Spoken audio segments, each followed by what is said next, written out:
Yo everyone, what's up? This is White Shadow 001, sponsored streamer from TRUgaming LLC, and you're watching Stream Key. Just run away with your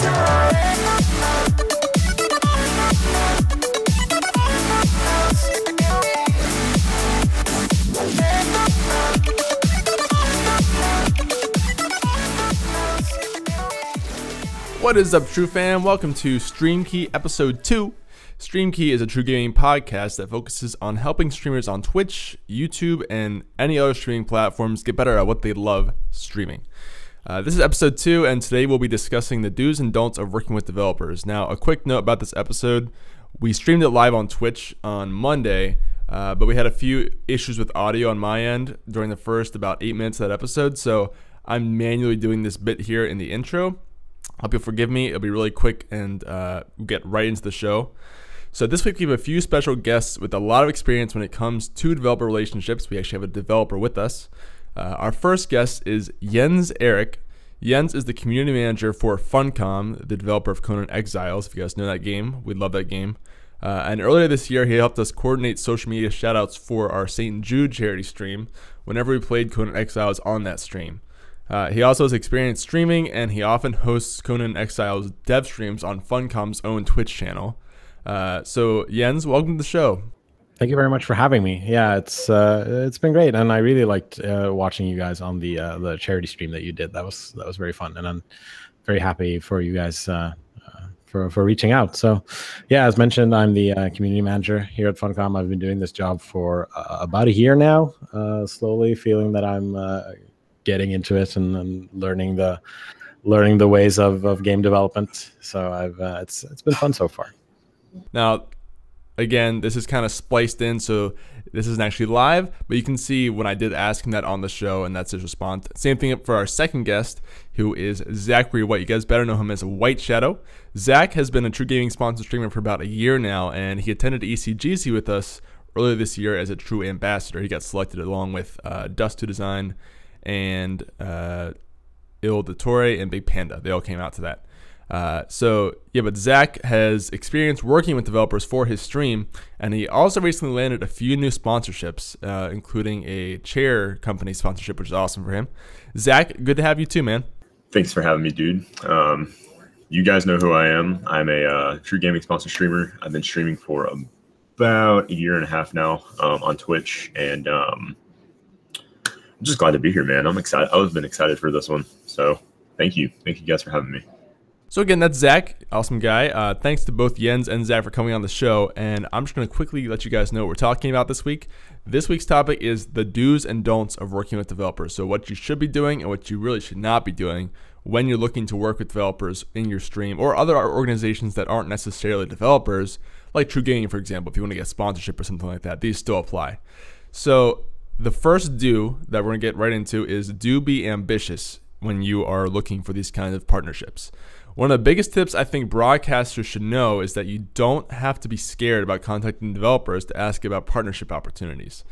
The worst that can happen is that they say no, and if you're smart about your pitch and have reasonable expectations, then feel free to reach out to your dream organizations. I mean, you never know what could happen, seriously.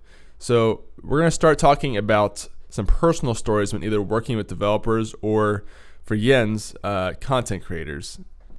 So on a personal note, I was kind of the first one to answer this question on the stream. I would say that we get a lot of people who apply for sponsorships at TRUgaming who are really, really scared when they're applying. You can tell that by the way that they write their application and the language they use, that kind of stuff.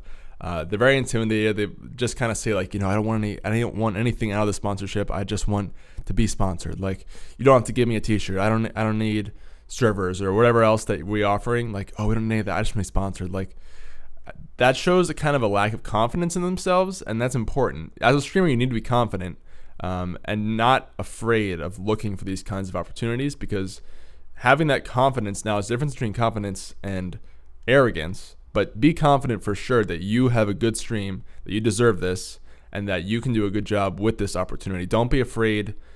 Don't think that, don't think that you are too good for this type of thing. Don't be prideful, don't be arrogant, but don't feel like you don't deserve it, because if you want to progress as a streamer and get better, you have to have confidence in yourself that you really deserve these kinds of opportunities and can take away a lot from them.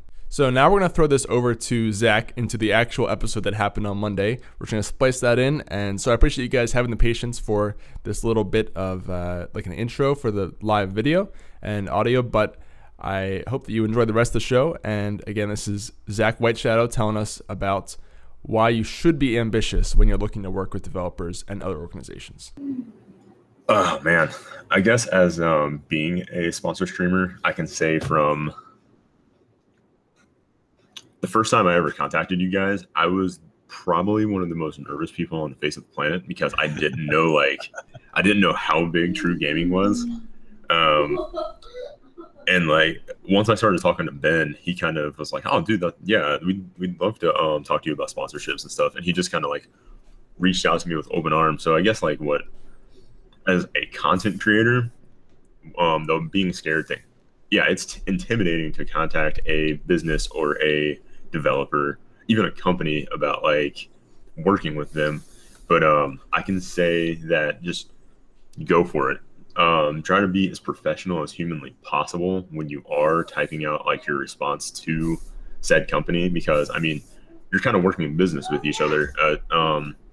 Show them what you're going to bring to the table and how you can promote their brand.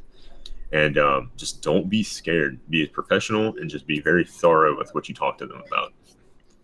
I think it also helps to remember that the guy or girl, could be either, sitting on the other side of the email address that you're reaching out to is just another human being.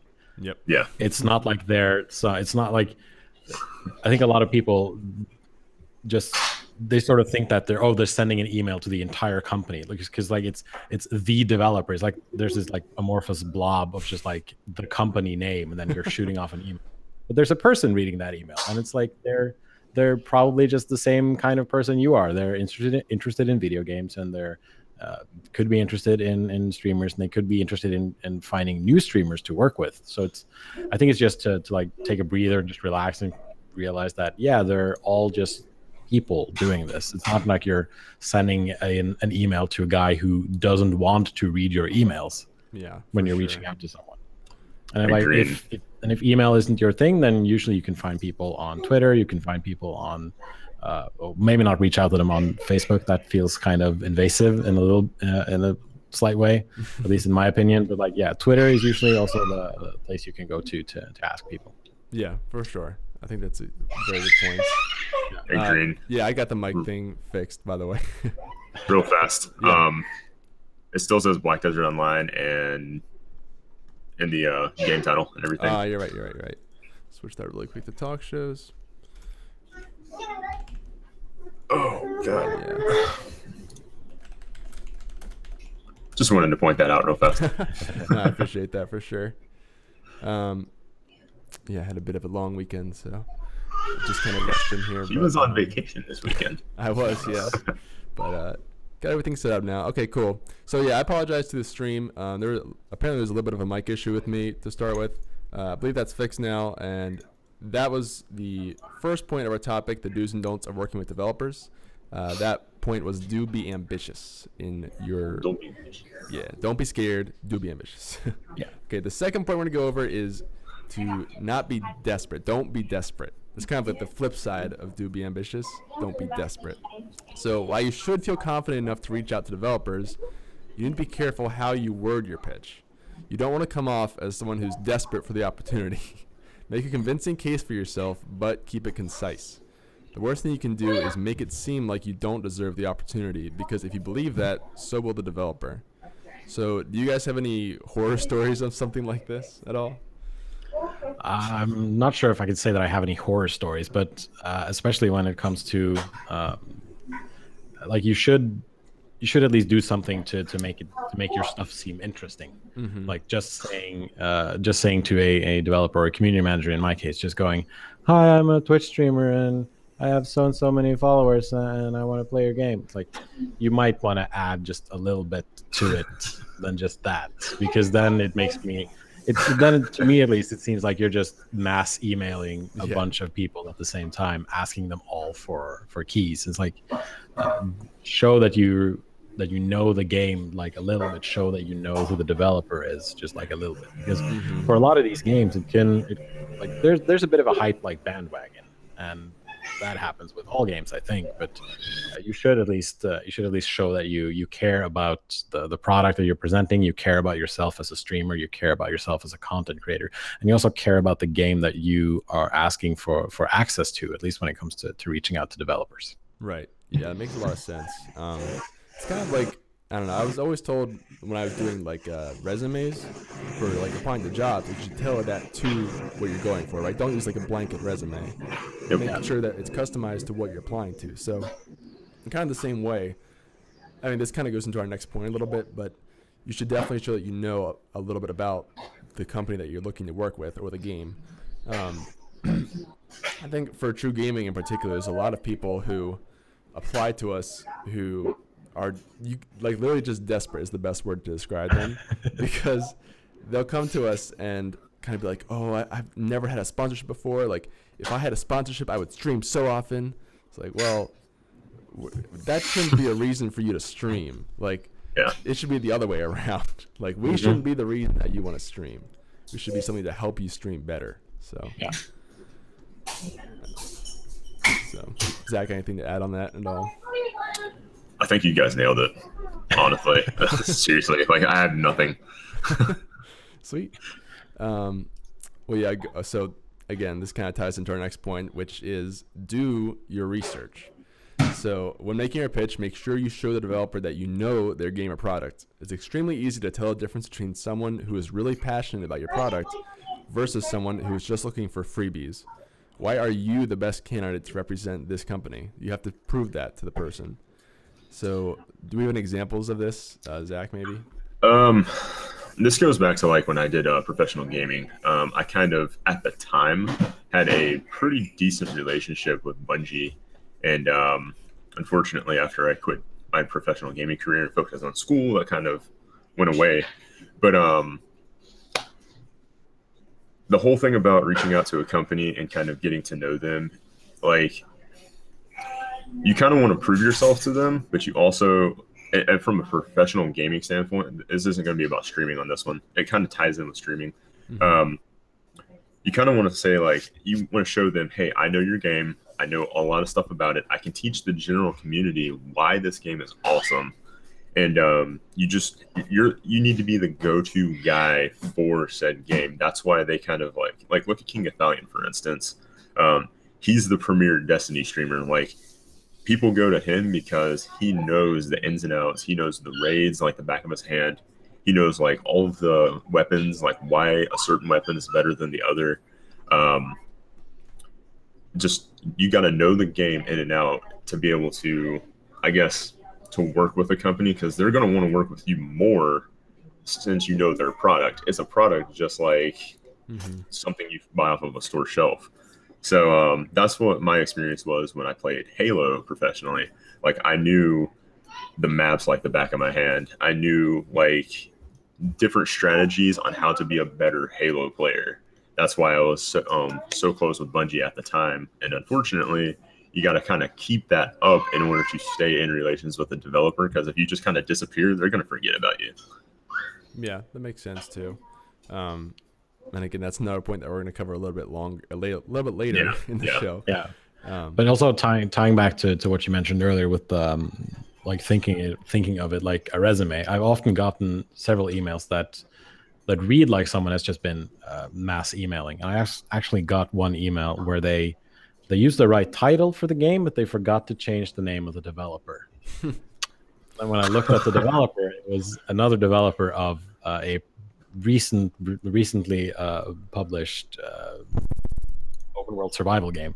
So it sort of seemed to me that like this is maybe just a person who's just like trying.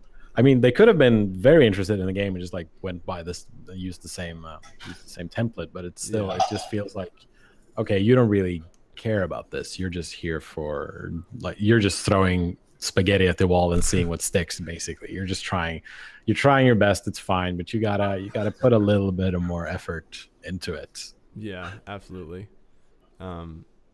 Again, like I've gotten kind of sort of related to that. We have sponsorship windows to be sponsored by our company, and there are a lot of people who will send the same thing every single time. They'll just never change it, and then for some reason expect for the answer to change, even though they've changed nothing on the application. Don't do that. Yeah, definitely don't do that too, and especially like kind of going on this point, do your research. Like if you haven't updated your application to match things that are going on with that company or like new developments, it just shows you that you're not really caring about this opportunity. So Yeah. cool. Well, that's our third point. We're gonna move on to our fourth point, which is do make it easy. This one is I think it's close. Actually, Jens suggested this one after we had run over most of the show notes, but once he did, I was like, you know what, that is the perfect topic because I exactly know what you mean. But do make it easy for the developer or the company that you're trying to work with. So another important point to remember when looking to work with developers and other organizations is to make it easy for them to see what you're about. Be sure to include links to all the social sites you want to be considered, and also be sure that the email you're sending from is attached to those sites. So if you have like a email for your stream that you send to the developer, make sure that's on your YouTube or your Twitch or wherever your email is publicly visible. Make sure that that email is on those accounts so that, you know, we can verify that you are the person you say you are and all that kind of thing. The less work the developer has to do to find out what you do, the better. I definitely have experienced this when reviewing sponsored streamer applications. So yeah, like I was saying, we get these applications every year, and every time it's more and more. We got like 700 last time, and I always put in that you have to have the direct links to all the social media, because if there's a broken link in there, I'm not clicking it. I'm not going to be trying to rummage around to find some like 0 that was a 0 or 0 that was an O or some underscore that was missing or something. Like I just don't have time to do that when I have 700 people to look at. You don't do like copy paste into Twitch to see if you can find people. Sometimes I'm feeling really nice, but like, yeah, okay. Oh my gosh, if it doesn't come up, or if it's, a lot of times it'll be like a broken, like a missing link. Like you go there and it's like, oh, this channel no longer exists or something. And I just don't deal with that. So make sure that you have that lined up, because you don't want to make it hard for yourself to get sponsored or to work with a developer or any of that stuff. Absolutely. And there's recently I've had like a long email chain with a certain person where he had hidden the subscriber amount from his YouTube channel. And so when I checked out his channel, it looked like he had 0 subscribers. And I was like, I'm sorry, dude, but like you have no subscribers. Like if you have a base to work off of and like I can see some kind of growth, then yes, I can give you a key for Conan Exiles, which is what he was asking about. But then he just said, no, I have 1,000 subscribers. I was like, really?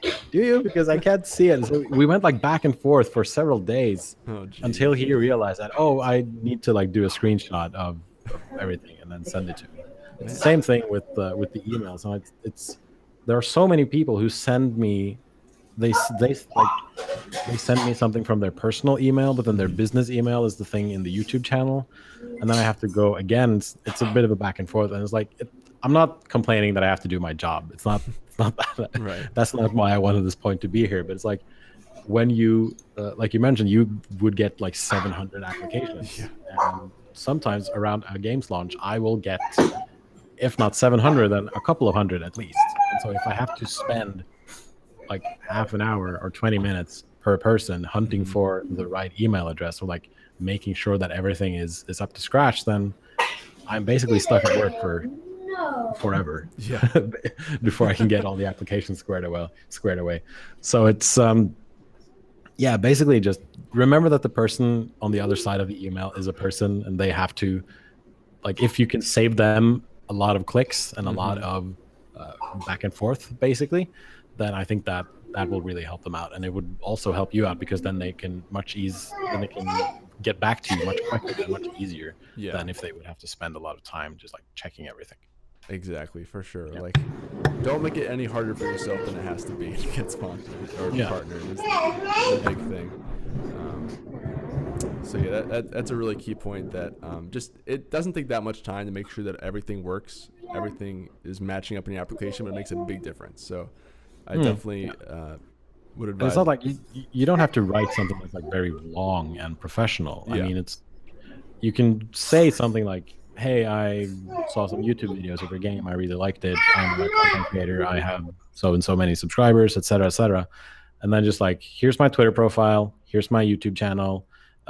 You'll find my email in the about section. It's the same email as the one that I sent this email from. Right. And like, that's all I need. That will take me 20 seconds at most to just click on the link, click on the Twitter feed, and just like see that everything is up to scratch. Yeah, that makes a lot of sense. That's actually one thing I don't really check that often for when I'm looking for like sponsorship applications is the email matching. But it's a really good point now that you mention it. And I guess when you're talking about sponsorships, like it's kind of easy to tell when the person who's applying isn't who they say they are because they have to give so much information about that. But usually, yeah. But that is why I always double check the email address. Yeah, especially yeah.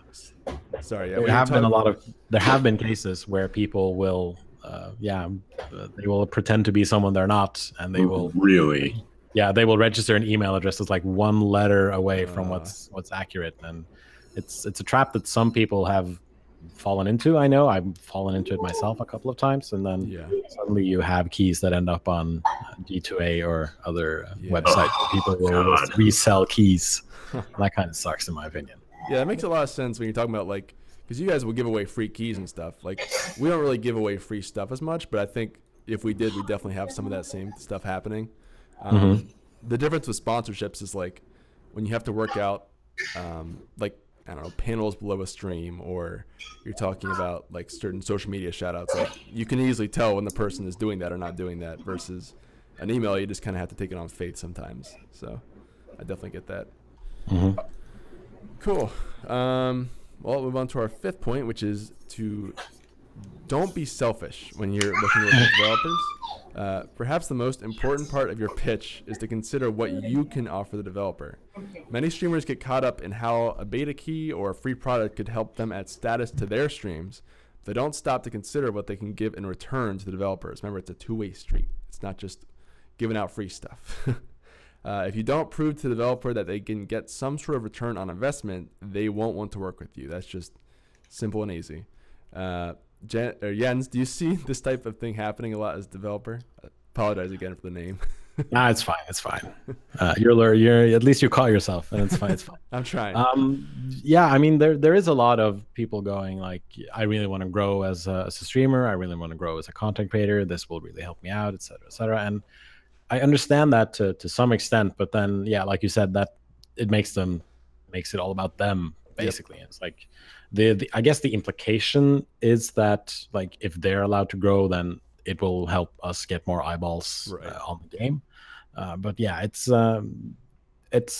smart to consider that, yes, it is a two-way street, and it's like if you're able to actually to do a lot of cool stuff with the game and show it off to a lot of people, then maybe the developer would like to work with you again, at least.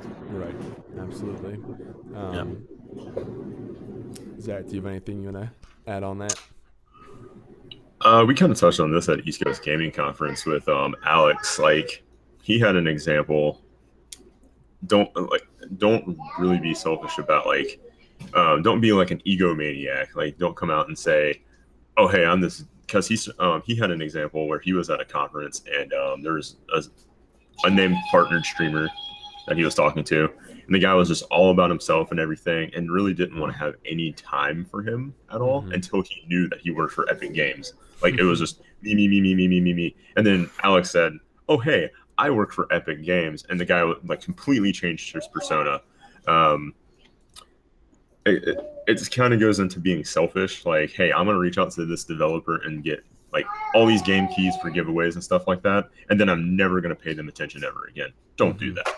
If you're gonna form a working relationship, kind of like what we have with Funcom and Epic Games, and get to know these people. Remember, they're humans, guys. You get to know these people. Really set out to make a working relationship that is going to be something that you work for long term.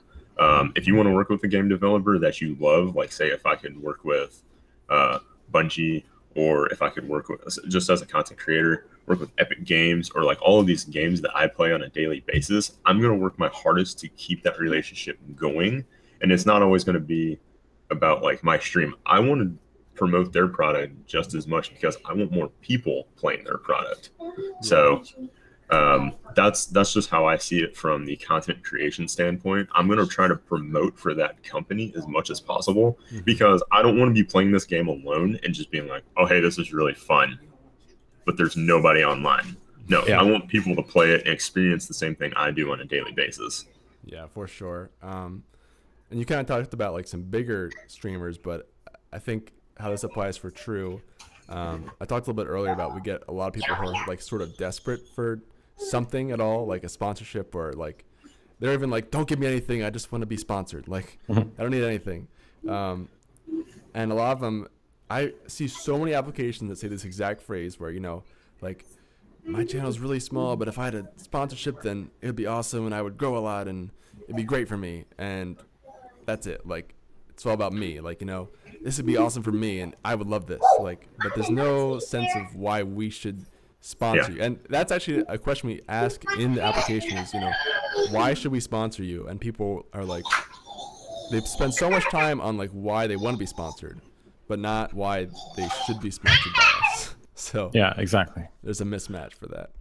Yeah, and I think like someone mentioned in chat, Neon Synthesis mentions in chat that he's afraid that his because his channel size isn't that big that he's going to just get turned away by developers. Right. And like some developers might do that. That's just unfortunately how it is. But I know also that there are a lot of developers out there who are willing to work with some of the smaller developers and basically form a relationship with them and be able to like both help the streamer or the content creator grow as into what they do and into grow as a content creator. Yeah, and then at the same time, because that helps the developer again to gain more eyeballs onto their product. Yeah, for sure. I think also, even though you have a smaller channel, you can still like present a convincing case for yourself. Like there's almost always some way where you can kind of justify what it is you're going after. Like even if you're not the biggest content creator, there's some reason why you should be able to offer something to the company a lot of times. Like I think even us, like going back to the St. Jude charity stream earlier this year, TRUgaming is a pretty new organization and we're not as big as some other people out there. But we came to you guys at Funcom with this charity stream, which is kind of like a big event that we do, and it's a little bit bigger than our normal audience. And again, kind of like a unique opportunity where you guys have a chance to, you know, help out a charity, which is awesome PR. And then also just kind of, we're already playing a game and stuff for these people, so it just kind of worked out. Whereas we might not have done that for like our everyday stream, it worked for an event or something special. So I think that's why you shouldn't necessarily be too scared to go after something like that. Cool. And we are going to take questions from the chat in just a second, guys. So I apologize if I'm not reading them just yet, but we have a little section of the show blocked out for that. So please feel free to submit questions or think of some that you want to. All that. So, okay, our last do is going to be think long term. So our last tip for broadcasters is to think beyond the near future in developer relationships. So you just landed your first developer partnership. Great. Don't let it stop there.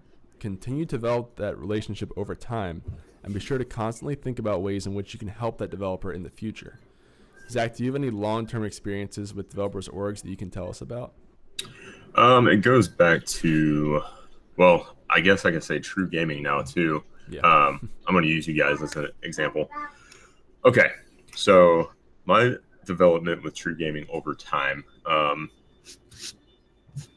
I guess with a sponsorship like True, be ingrained in their community and really try to drive that community forward. That's what I've tried to help do. Be active on social media, give them a shout out, show why True is awesome. Like I can show people that being sponsored by True can help you grow your stream to the point where it needs. But at the same time, you also have to give something back to True and promote their brand, promote their servers, promote why the community is awesome, and just become a integral part of the community. Be active. I mean, you don't have to be number like a level 52 in Discord. But like, shout out to Silicon Century for the highest rank in Discord. He's like, dude, he's almost level 60 in there. He's been crazy active in there. But just, I guess, just become like a part of like what they've built. Bring your friends in there. Bring like other gamers. If you're a streamer, put like little shout outs in chat for your sponsor, and like just give them credit for helping you along your way. On the Bungie side, when I worked with Bungie, maintaining that partnership. What the heck is going on back there? Sorry, I have kids, guys.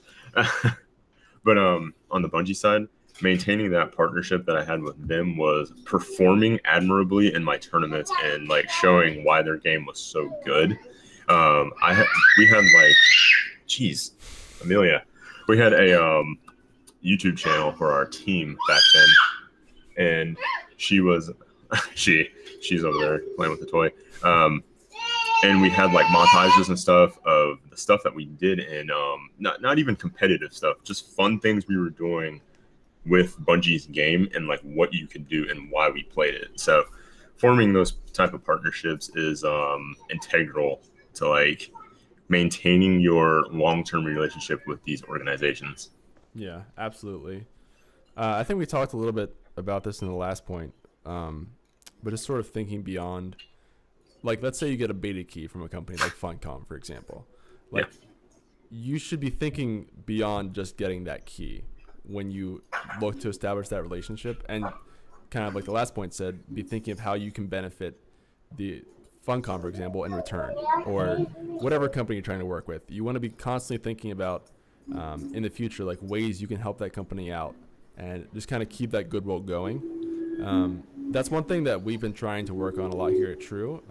I think some of our closest relationships are with Funcom and then Epic Games. Just, I think a good way to think about it is as you go through whatever you're doing with streaming, with events going on in the gaming world, just think about like, is this an opportunity that such and such organization would be interested in? Like, is there some way that they could get something out of this? And just kind of keeping that open and keep talking to those people that you've talked to in the past once you do have that relationship, and just kind of keep it up, because it's easy to kind of forget about them once they're done, once like the initial hype is over of a new game coming out or something like that. But chances are there's something coming from them soon in the future, and if you keep that relationship active and keep it developed, then you'll be able to come to them and ask for something or offer them something in the future, and they'll be more receptive to that than if you had just like gone just completely off the wall for 2 years and come back like, hey, remember me from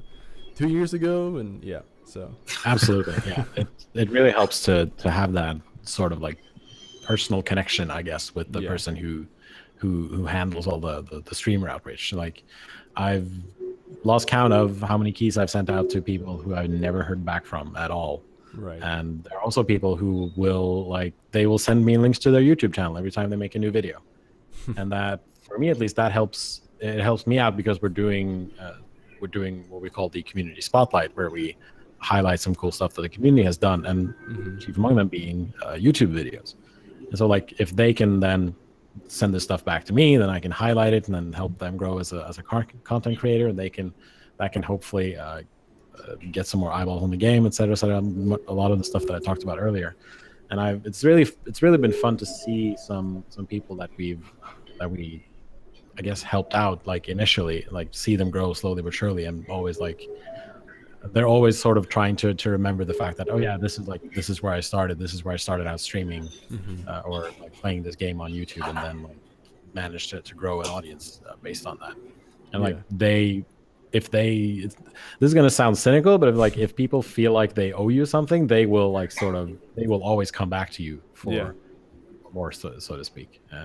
It's true. Yeah, that sounded very cynical. I'm sorry for that. No, that's totally fine. I think you're exactly right. And also, kind of, if a company kind of took a chance on you, then you should even more value that relationship, I think. Like, we take a few chances with sponsorships of people that are like well under our average requirements, but like, well, this guy's potential, if it pays off, then it could be really good. I think you should always be aware of that as a content creator, and especially like if you feel like you kind of got away with something, or like you feel like a company really just showed you a lot of faith, then definitely show that back to them in return, I think, in the future, and be sure to keep that relationship going.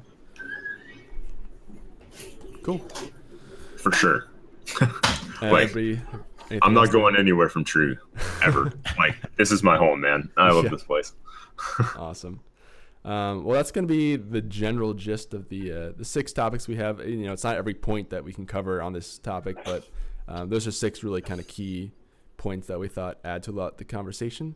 And so now we're going to take some questions from the chat on this topic, do's and don'ts of working with developers. So if you guys have any questions about what we've talked about, or any other questions, whether it's for Jens or for Zach or myself, about streaming or working with developers, or just in general, please feel free to ask us in the chat right now, and we will answer them away. I think I saw one earlier from Neon. We got a couple follows too. Oh yeah, I turned off the notifications just for the stream to keep it a little bit tamer, but I appreciate all the follows and anything else coming from the chat, guys. That means a lot to us. I did a tweet earlier saying that I was in the live stream. So. Oh, awesome! Oh, nice. Thank you. I guess I'm to blame for that. I don't know. Well, we definitely appreciate that. I see something from Neon Synthesis. I don't know if it's a story or a question, but I'm just gonna go ahead and read it. Neon says, I asked Epic Games for a key for Fortnite to stream it early, even though I had bought the game's Ultimate Edition at $150. I never heard back, and still helped the devs create the biggest club for Fortnite on Xbox with 7,000 members and growing. Wow. Wow. Damn. I'm proud to help devs. See, that's awesome though, Neon, because even though you didn't get a response, you still took initiative on your own. And now when you do go back to the developer and say, like, you know, hey, this is my second time to contact you or whatever, I now have this 7,000 group on Xbox. Yeah. Suddenly they're a lot more interested in you. So Absolutely. I definitely think that's a great thing to be doing. I think you had another one there. Here, I'll read this one out. Okay. I feel some people don't have the gift of selling their channels or themselves, but are fantastic content creators. How do devs see past the books cover? I think that's more towards the ends. Yeah, probably. Well, I think like if you're reaching out to someone and you like pick a video that you feel represents your channel and the way you do things and like your work, basically. I know that can be really difficult, like if you have a couple of hundred videos to choose from, but if you're a like smaller streamer and you don't really know how to sell yourself, just like try to choose that one thing that you feel like, okay, this is something that I've really put a lot of work into. This is like, this thing is me.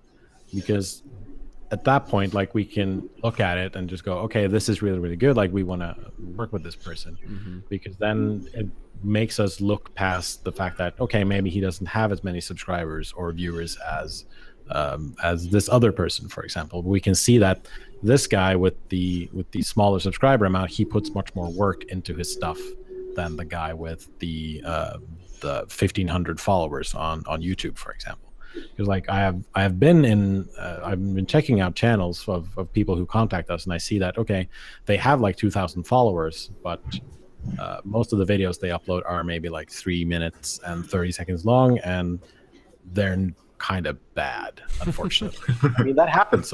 Like you can get a lot of subscribers and still sometimes make kind of terrible videos, but you can also make really great videos and not be noticed, because that's just how YouTube's algorithm works. Like if you're able to upload a lot of stuff, then you will get pushed to the front and more people will see your stuff. Like if you spend a month on each video, then you might sort of unfortunately sink to the bottom. Yeah. And yeah, just choosing that one thing that can like represent you, and so that in my case at least, that I can just click on it, watch it and go, okay, this is really fun, I want to work with this person. That helps out a lot. And it also, like I said, it forces us to look past what we see as far as like subscribers and followers go, and viewers. Yeah, absolutely. That's actually one thing we've started asking just this past round in our sponsorship applications, is to show a link to like what you think is your best day, or like if you're a streamer, like one of your best streams that you're proud of, or if you're a YouTube content creator, then, you know, like your video that you feel best represents you. Because Yeah. if you don't do that, then we're gonna have to go through and like look around for the one that represents you, and we might not find it. You know, we might see bad videos that are not really like you at all, but we don't know that because we don't know what it is exactly that you think is the best version of you. So yeah, exactly. if you take that time to show it to us, then it saves us a lot of work. And just right off the bat, like, I think one other thing is kind of like the first video you see as a developer or just someone reviewing content. The first bit of video you see really influences what you think of that person or like your perspective. So if the first thing that we see is a really good video, then the rest of it's going to seem better, if that makes sense. Versus if we go to your channel and just happen on something that's like not the best, then the opposite happens. So there's a lot of reasons why having kind of what you think is the best version of your channel or like a flagship video to show to people is really helpful when you're applying for things like this. Yeah. Okay, so Neon has another question there. Neon says, how do you work out a streamer's followers as Twitch and Mixer have a large difference in their potential viewer base? How do you work out a streamer's followers? So you're talking about net followers? Not sure. I'm guessing like you can always see like both on Twitch and on Mixer, you can see the amount of followers a person like a channel has. Like I will always take into account the fact that Mixer has a bigger user base to choose from. So there's always a potential for a bigger audience on Twitch. That's usually when I'll start looking at VODs to see if like, is this person any decent or good or not. I will also sometimes just like browse through their chat, because if you are at least if you're a Mixer streamer, your chat gets saved, so I can like check and see if is the only thing active in this chat a bot, or can I find like 10 viewers who are talking to each other. Like if I can find 10 viewers who are talking to each other, I know that okay, at least at some point this guy had people in chat who were communicating with each other, and that I'm assuming the streamer communicated with as well. So that I realize, okay, then this might be a person that we should look into working with sooner. And so if you're, for example, if you're a Twitch streamer and you don't save your Twitch your videos, then I will sometimes assume that this is maybe an unfortunate thing on my part, but sometimes I will assume that maybe you're not being as not necessarily professional, but maybe you're not taking this as seriously as you could, because then there's no like, if I can't see the amount the videos that you've put out, I don't know what if you're actually sticking to your schedule. I don't know what your output is. I can't tell what your work is like, for example, and then I'm more hesitant to send you a key or just to work with you in the future. Yeah, no, that makes a lot of sense. I've actually got a question for Jens. All right, sure. Do you guys, like, as a developer, do you guys ever reach out to a content creator? Like on the flip side, do you guys reach out to them instead of them reaching out to you? Or yeah, you do? Yeah, several times. We've done it for like we did a lot of it for the for Conan Exiles when it first launched in early access, and we've also done a lot of it for the Xbox version of Conan Exiles, which launches in 2 days, August 16th. Oh, wow, awesome. Yeah. So yeah, we it's a lot of it's sort of the same thing as when a content creator or a streamer reaches out to us. It's basically cold calling them. It's basically just like shooting off an email or shooting off a tweet or a DM on Twitter, just asking like, hey, we see that you play a lot of survival games. We're putting out a survival game in so and so amount of time. Would you like a key to play it? And sometimes you hit a person who will say immediately like, yes, please, that would be fun, etc., etc. Sometimes you get a person who will say yes, and I have 10 friends who I play with, and then you give them keys as well. Sometimes you don't hear anything because I mean, I'm gonna sound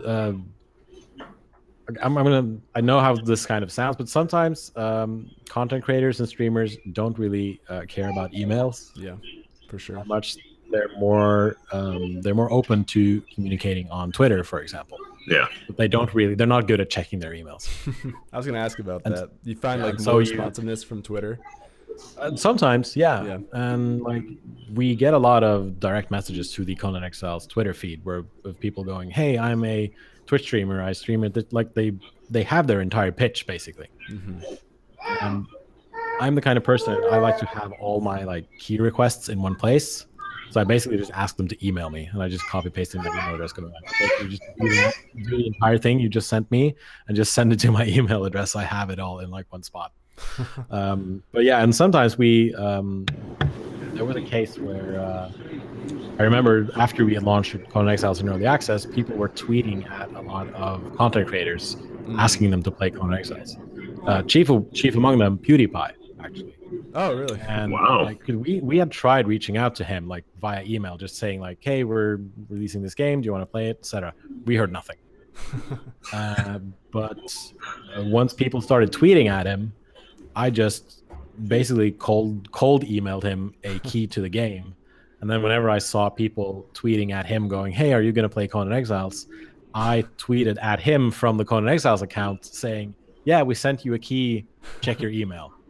That's awesome. And I didn't do it a lot. I just did it a couple of times, just like when it felt natural to do so. And then eventually he played the game on his YouTube channel. Huh. So he just kind of did that on his own without you guys, like, in my mind, like, have you guys done any like paid things like that where you've asked people to play your game for like a fee or something, or some sort of opportunity like that? Not yet. Wow, that's awesome though. There might be some in the future.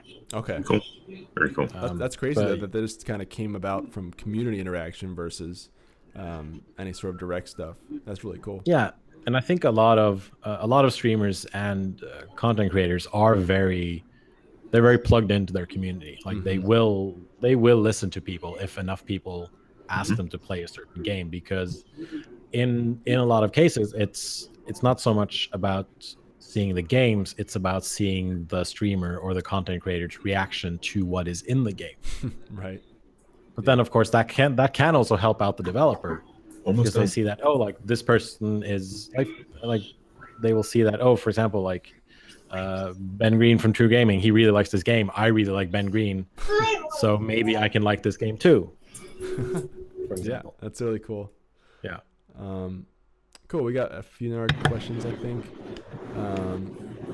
Neon says, "What's your decisions when it comes to choosing a PC CC/streamer over a console content creator/streamer?"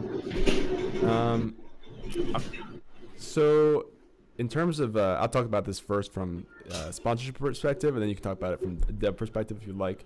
In terms of a sponsorship for streaming, we don't really favor one over the other, although PC tends to be more friendly for like higher end streaming, because on a console you can only do so much in terms of streaming. Like you can't really do a green screen.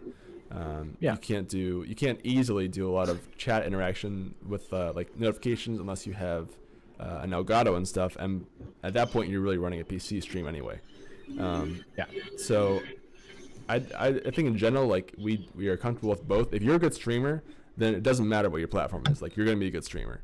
But we tend to sponsor more people on PC over console just because of how much more they're able to do, and just because of the fact that a lot of people who put a lot into their stream just choose to become PC streamers at some point. So that's my 2 cents on that one. But from a developer, that might be a different perspective.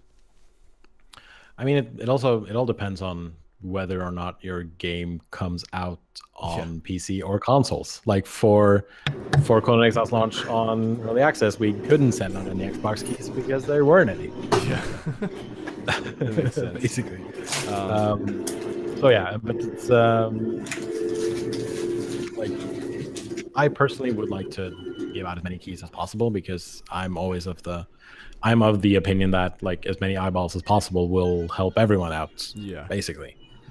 So it's but yeah, it's in a lot of cases the streamer sort of chooses for you, the content creator chooses for you, because like you said, a lot of them will play on PC. They will stream from PC because they know that they will usually get the most stable frame rate. They will usually get the most stuff. And so then if you're just hooking up a console, then you can just, not hooking up a controller, then you're sort of already playing it as a console. So yeah, for sure.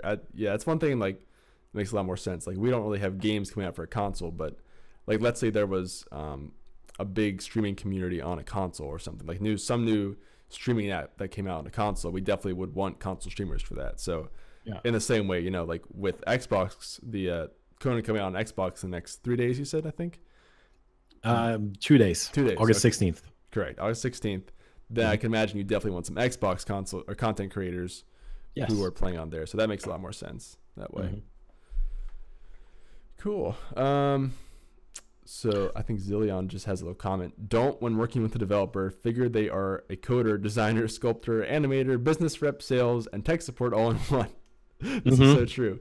Nor imagine that if you put it in a ticket, it means you'll be tended to ASAP. Yes, I get a lot of this stuff. I think we're both community managers, so I get a lot of like questions about like the technicalities of the game, but also like server stuff. And it's like, I don't know, man. I just handle this stuff. I'll direct you to the person who knows that, but I can't help you with a lot of the technicalities of how the game works and all that. So yeah, it is the same thing for me. Like, I don't know anything about coding. I know very little about game design. I am not an animator. I am not any kind of like tech support or whatever. Like, I might be able to answer people on our Twitter feed, for example, like if they have like minor problems. Right. But like, I am not a QA person. I am not like a customer service person. I am the community manager. And like, sometimes I'm not able to answer all the emails that I get because I've noticed sometimes that people will DM me on Twitter if it takes me like a day to answer their email. It's like, hey, did you see my email? Like, I kind of want to get a response from you guys, see if I can get a key for Xbox. And that's fine. I get it. Like, you're in, like, people are impatient. I'm impatient as hell as well. Yeah. But like, just remember the fact that the person on the other side of that email address is most likely just another human being, and sometimes have stuff to do that makes them not be able to answer emails all the time. Yes, absolutely. Which is unfortunate. That is just how it is. But like, yeah, my phone is always in my pocket, and I would always feel a vibration when I get a Twitter DM, which is why I'm usually so much better at replying to stuff on Twitter than emails. It's a lot easier to type like a 120 character tweet on a phone than it is an email. So, yeah, exactly. And also kind of related to that, because maybe think about it. If you're a content creator who's looking to work with a developer, and let's say you get like a rejection or something, or someone's taking a while to respond, never, ever, ever go to social media and complain. That's the worst thing you can do, because I've had a lot of people who, this literally happens. They apply to a sponsorship and they get denied. And then they start a Twitter storm and complain about how we're the worst people in the world and they deserve to be sponsored and I can't believe this happened. And then they apply for sponsorship again in 3 months. And I remember that just this blows guy. my mind. I remember this guy. I don't know why they expect, and the same thing happens. They get denied and then complain again. And at some point, you just have to stop applying, because once you've done that, I mean, don't ever burn bridges is kind of the metaphor there, because you never know when they might be nice again in the future. Exactly. Yeah. Yeah.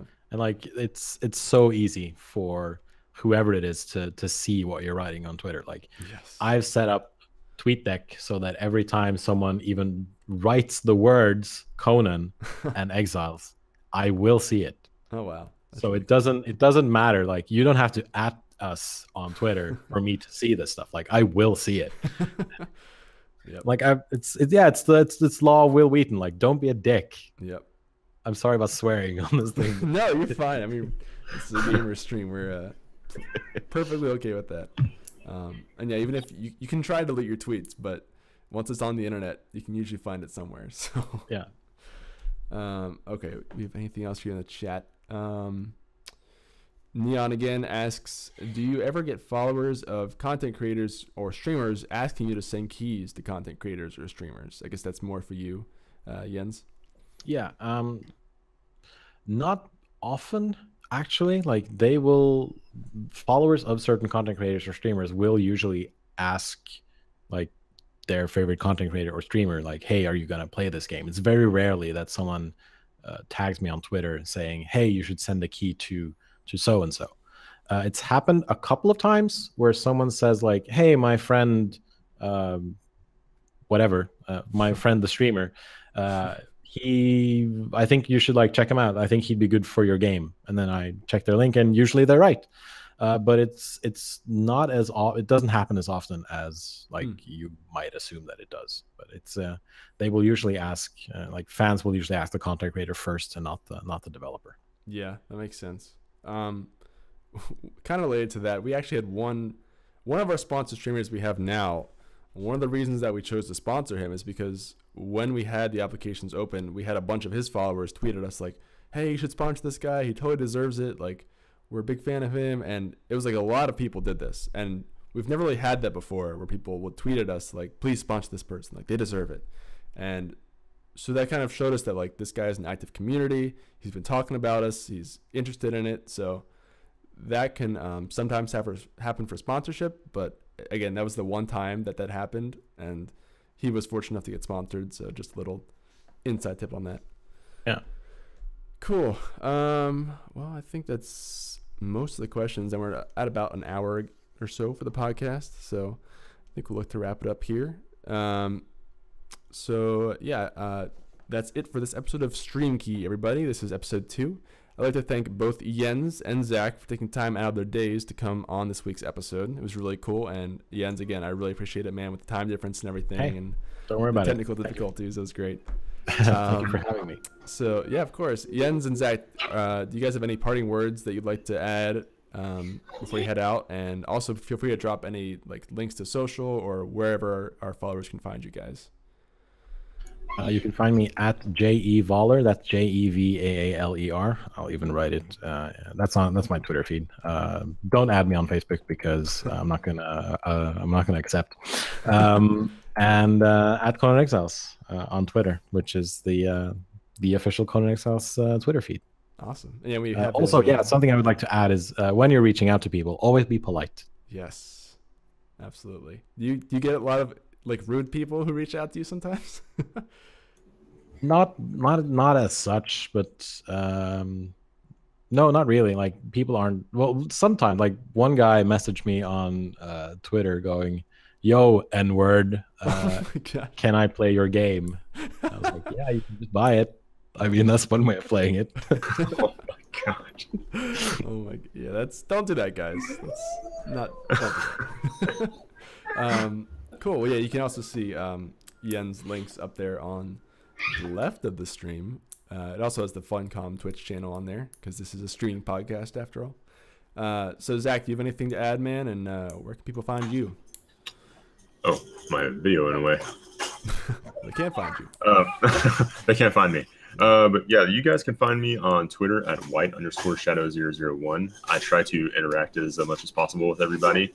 And on Twitch at whiteshadow_001. Sorry for the underscores, guys, but some guys stole my name.